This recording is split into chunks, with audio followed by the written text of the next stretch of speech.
നാട്ടിൽ എപ്പോൾ ലീവിന് വരുമ്പോഴും പതിവായിട്ട് പോകുന്നൊരു സ്ഥലമാണ് ഗുരുവായൂരമ്പലം. അവിടെ പോകുമ്പോൾ കിട്ടുന്ന ഒരു പോസിറ്റിവിറ്റി ഉണ്ടല്ലോ, അത് ശരിക്കും പറഞ്ഞറിയിക്കാൻ പറ്റാത്തൊരു അനുഭവമാണ്. കുറേ കാലമായി പക്ഷെ വിചാരിക്കുന്നു ഒരു ദിവസം അവിടെ നിന്നിട്ട് 2 നേരം തൊഴണം. പ്രത്യേകിച്ചും നിർമ്മാല്യം വാകച്ചാർത്തൊക്കെ തൊഴുതിട്ട് ഒരുപാട് കാലമായി അവിടെ പോകണം എന്നുള്ളത്. അങ്ങനെ ഇപ്രാവശ്യം നമ്മൾ പോയി. വൈശാഖ മാസം ആയതുകൊണ്ട് തന്നെ നല്ല തിരക്കാണ്. പിന്നെ വെക്കേഷനും എല്ലാം കൂടെ അറിയാലോ, പറഞ്ഞറിയിക്കാൻ പറ്റാത്ത തിരക്കായിരുന്നു.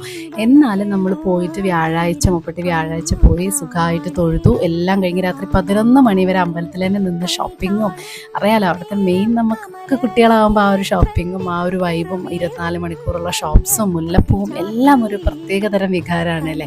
അങ്ങനെ അതൊക്കെ കണ്ട് ആസ്വദിച്ച് നെക്സ്റ്റ് ഡേ സുഖമായിട്ട് നിർമ്മാല്യം വാകച്ചാത്തും, സുഖമായിട്ട് എന്ന് പറയുന്നില്ല, രാവിലെ 1:30 പോയി നിന്ന് ക്യൂ നിന്നതാണ്.